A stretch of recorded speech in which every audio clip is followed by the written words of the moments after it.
thinking? I'm trying to talk to you.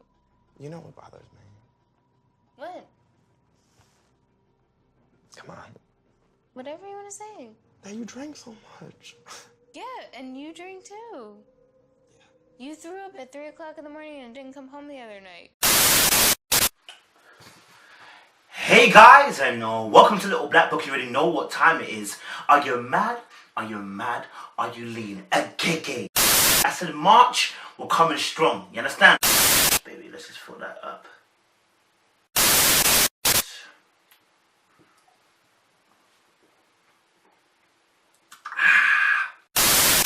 Guys, let's get it off. You already know what time it is.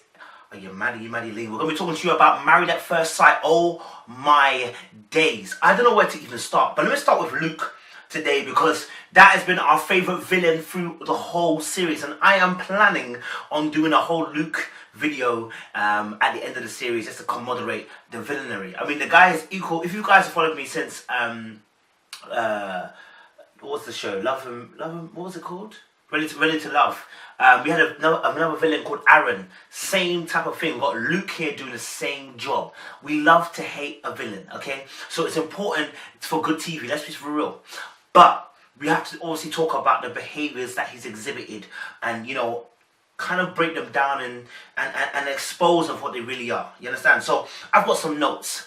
My first thing is to say that let's just go from the beginning, from the table when they were all sitting down, rating each other. Right, last two. Let me give you 1, 2, 3, 7.5, 6.5. Okay, Kate rated herself a 6.5. Luke rated himself a 7.5. I don't know how he rated himself a 7.5, but I guess that kind of just goes. For the first time, I'm probably going to use it. Narcissistic. No, I don't want to use 7.5. Is it narcissistic? It's just a very high number for somebody who has not done that much. And you can tell straight away that that Kate was like, whoa, what's going on here? How can you give me a 7.5? But I will tell you this as well. Kate gave herself a 6.5 because her rating is dependent upon what she feels she's worth based upon what someone else feels towards her.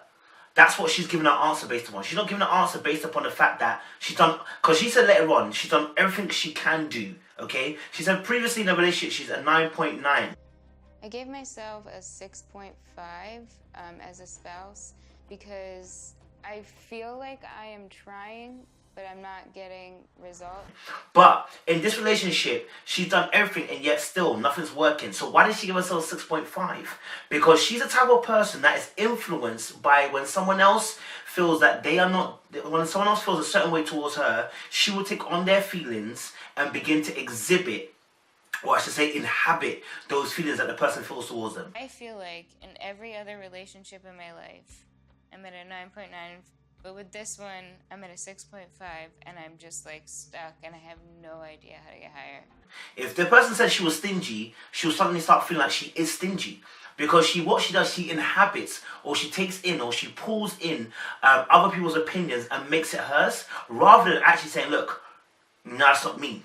And even the moderator, the expert, even said, okay, you don't have to give yourself that kind of, low thing. Everyone's here trying hard, But the truth of the matter was, she's rating herself based upon what she feels Luke perceives her to be. And so therefore, she's rated herself a 6.5. Not only that, I feel like she gave herself 6.5 because he's drummed this into her head with the nice and naughty behavior. I don't know what you'd call that in psychology, so I don't know. But that nice and naughty behavior is abusive. When you become nice and you suddenly become naughty, when you become nice and suddenly mean, it never leaves a person in a stabilized position. And so therefore, the person is never stable with you. They never know what they're going to get with you. And therefore, that person's always on edge. And that's a form of abuse. Your instability can become a form of abuse. I'm sorry to say it. And I won't even go to a certain scripture. I love the scripture. It talks about in Peter. It says, listen, husbands, treat your wives as the weaker vessel, okay? And honor them, because it may be a case that your prayers are hindered. Malachi 2 is even more deadly. Malachi 2 says, listen, some of you are crying at my altar and giving your offerings, but the Lord is not hearing your worship or your offerings because the way you treat your wife. You understand? So deep it. Dwell with women according to knowledge. The Bible talks about how we should treat our women. It says submit to one another. So this is not a case of mistreating your partner and it's okay. It's never okay. The Bible makes it very clear that you should submit to one another. You should love one another. And how you do that is by men showing love to their wives, and by wives respecting their husbands by submitting. Do you understand? We both submit in different ways. Do you understand? And so what I'm seeing from Luke here is something that a husband wouldn't be doing. Do you understand? A husband wouldn't be doing. The Bible says that a husband, he would lay down his life. He would lay down his life. Why? Because Christ did the same thing for us. And so you have to deep it, yeah? That's the ultimate husband-wife relationship we're looking at. That a man will lay his life down for a woman. So I'm looking at the situation between Luke and Kate, and I'm not seeing that love. I'm not seeing that sacrificial love. You know what I'm saying? To a point where Luke's even asking, saying, Come on, Kate. Definitely, you're doing better than that. No. We've talked about this already. He knows where I'm at. No. What? I don't know how you think about yourself. why are you rating yourself so low? Why do you think, bro? And I was like, no, hold on. He knows exactly what he's doing. He knows exactly what he's doing. He's playing a very deadly game. And I don't like it. You see, Kate gave him the opportunity. I need to say something. I mean, it's cool if I'm just not doing it for you. Don't do that. What? I mean, that's what it is. Just trying to be realistic. So listen, if you're not feeling me, yeah, like duck, like don't worry about it. If you're not feeling me, let's just say you're not feeling me. But he's not even doing that, and the reason why he's not even doing that is because then he exits the program, and then obviously it's made plain that he's the bad guy, even though we still see him as the bad guy. He probably still thinks he's got a good reputation and image, and to be honest, until he actually does something really reckless, he's still gonna have an okay image, even though we as viewers watch it like he's a prick. Don't get twisted, but he will always have an okay image. So he's intentionally avoiding that question. You know she's not your type. And then later on, I think he says in the end of the video that, you know, Kate, he really likes her a lot. And I'm like, fam, you really like her a lot, but you're really not showing it, bro. See, I'm failing to understand where this is coming from. Do you know what I'm saying? Whether it's you playing a game or whether there's some really deep psychological issues there. And like I said, from the last episode as well, I was wondering who the hell the stepdad was. Because who is he? Because it's obviously not his dad, it's his stepdad. So I want to know, what kind of relationship does Luke have with his dad? That he's in a relationship with this woman and he's treating her like this. Why would you treat a woman like this? Why would you say things like, you know, your kiss is repulsive? That lets me know that, listen, there's something deep rooted in you. It's not a case of you not liking the girl. I cannot like a girl, but I would never say that to somebody. I would never be that rude. Do you understand? So when I deep it and then she gave him the opportunity to say something, he didn't. I was like, okay, the reason why he's not saying anything is because, again, he's concerned about his image. Because he's not doing anything overtly bad, but it's subtle badness. So, and then he tries to, and this is why I say it's abusive, because then he tries to, what people do when they're trying to manipulate the situation, okay, when people are master manipulators, what they try to do is they flip the account onto you, and they say, no, it's you. I don't know if they call that, is that gaslighting? But anyway, they flip that onto the other person and say, listen, it's you're the problem. And I'm just saying, like, tell me. And then you just sit there and you just I don't know what say to say. anything. Well, what are you thinking? I'm trying to talk to you. You know what bothers me? What? Come on. Whatever you want to say. That you drank so much. Yeah, and you drink too. You threw up at 3 o'clock in the morning and didn't come home the other night because you were so wasted. So, like, how can you be mad at me because we both drink? What are you... The problem. So when she said, obviously, when she asked him, obviously, like, why are you doing what you're doing? And they're sitting on the couch. Mama's got his hand on the couch like usual. He's looking at her and she goes, why are you just looking at me? Answer the question. Like, he's looking at her blankly. And I'm like, bro, why are you not answering the question? And again, this is a form of abuse because you know exactly what you're doing. Again, he's trying to stay calm to make her seem like she's crazy by overreacting. It's like, you're overreacting. Why are you being so emotional?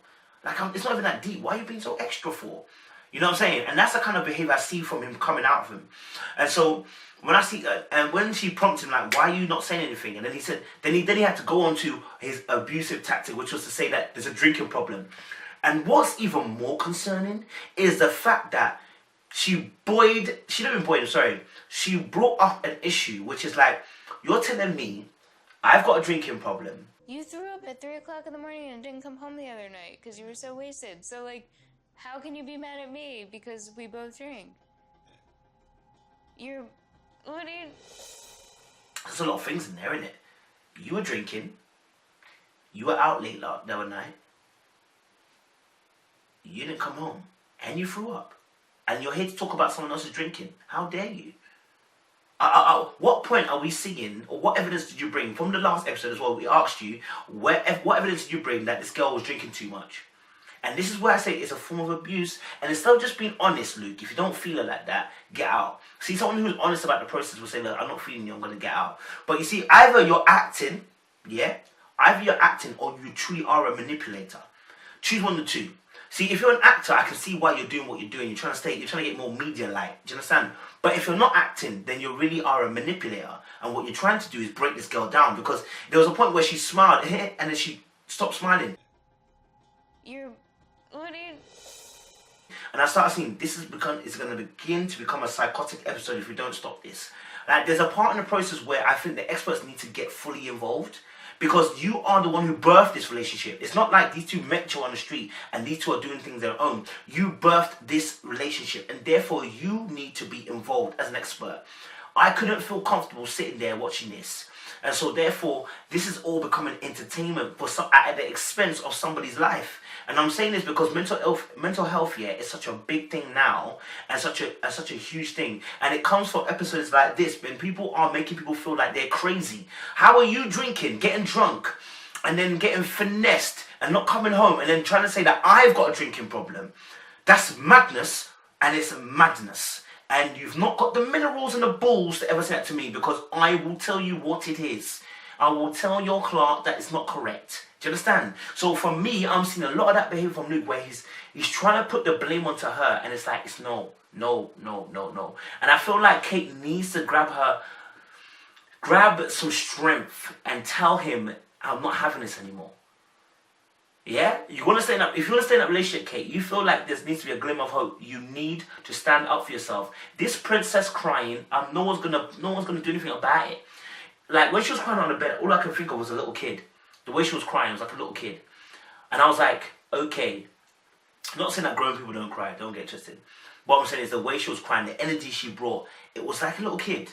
You know what I'm saying? And I'm just like, Kate, come out of that ideology, come out of that perfection. Let's put the groundwork together now. You're on the bed crying, okay, the situation's peak. What are you going to say to him now? Now you need to stand up for yourself. Because he's starting to do things which are contrary to somebody saying they actually like you or care for you.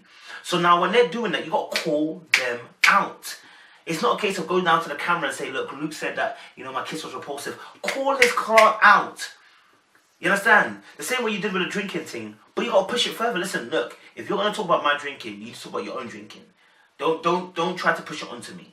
But because she's not pushing back and she's accepting everything, Luke is pushing back more. He's pushing back more and pushing back more until your back is against the wall. Till my back's against the wall and it looked like it was all over you. That note was off. But anyway, listen, boom. Do you know what I'm saying? So, like, she needs to push back. The next scene was obviously the first anniversary, anniversary, where, they've intentionally put a bit more emphasis on first month anniversary because of the show. Normally it's 1 month, but maybe you may have other plans, you may be working, so you may have to reschedule. Cool. But they've got 1 month anniversary. Now, why is it that Kate's waking up in the morning at 8 something and finding that Luke is gone already? Today is our 1 month wedding anniversary. This morning, Luke set his alarm for 8 a.m. and left to hang out with his friends. So Luke was gone from early. Deep it. Gone from early. And then you come back with the excuse of... Sorry, I was hanging out with my friends. I didn't know how we had left things. Oh, I was out with my guys. Or I was out with my peoples. Sorry. You knew it was a 1 month anniversary. I've cooked the food. We're now on the table. Yes, we're eating together. But is that all you're going to say? Is that the reason why you went away? Like, I wake up and what, you didn't even let man know, like, really, that you've been gone. Because she didn't say it like he let her know. She said it like he just disappeared. Do you get what I'm saying? And these are the behaviours that we're talking about that are abusive, because you're naughty, you're nice. He comes in, he sits down, he goes, yeah, you know, the food's nice, da da da, you know, can I have the last piece, da da da. All that nicety, but then your behaviour is naughty. Deep it. You know what I'm saying? You're causing a lot of confusion in her head. You know what I'm saying? That's why I said we've got to be very careful, because the mental psychotic case can happen very quickly. It only takes a little trigger now. Do you know what I'm saying? And because this is a TV show, and because this was bred by the experts, not by the two individuals themselves, that's what I'm saying. I'm very concerned. You know what I'm saying? So for me, the attitude that he's exploring, that is showing Luke, is so poor. And you know, you come in the house and then you almost kind of blank her when she asks you a question, and go to put down what you need to put down. Then come and eat, and then it's just. He came down and sat down in the living room and started watching TV, and you could just tell the distance is mad. I need to see some sort of glimmer of hope from my husband in order to make this work.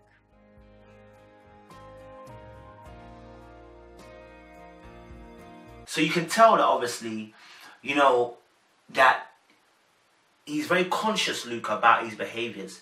And that's frightening for me. Do you know what I'm saying? Left this girl in the kitchen and she was just staring at him, looking at him like all lost and stuff. Admittedly too, I've got to say, Kate, listen, stand up for yourself. But even if you don't stand up for yourself, you, as somebody else, shouldn't walk all over you like that. You say you care, then care about the person. Don't get twisted. Yes, we should all stand up for ourselves, but I shouldn't have to stand up for myself, because if you care for me, you treat me like you would treat yourself. This is where the Bible comes in. The Bible says, listen, you know what? That Christ was the image of the Father, right? And then it talks about how many, Christ's the image of the Father. I just wrote scripture that, you know what? That if I genuinely care for you, I should treat you as I want to be treated. Do you understand? So if I genuinely love you, I want to treat you like I want to be treated. So that means I'm gonna treat you like my mirror. I'm gonna be very loving towards you, because I love myself. Do you know what I'm saying? But if you don't love yourself, you treat someone else like you don't love yourself. You understand? And so what we're seeing with the Luke and Kate situation is a case of Luke just being a damn right prick. Like, I don't know how else to put it. Like, do you know what I'm saying? For me, reporting is just crazy. Certain of the things that he does, it's just profound. You know, and I'm still blown by the 7.5.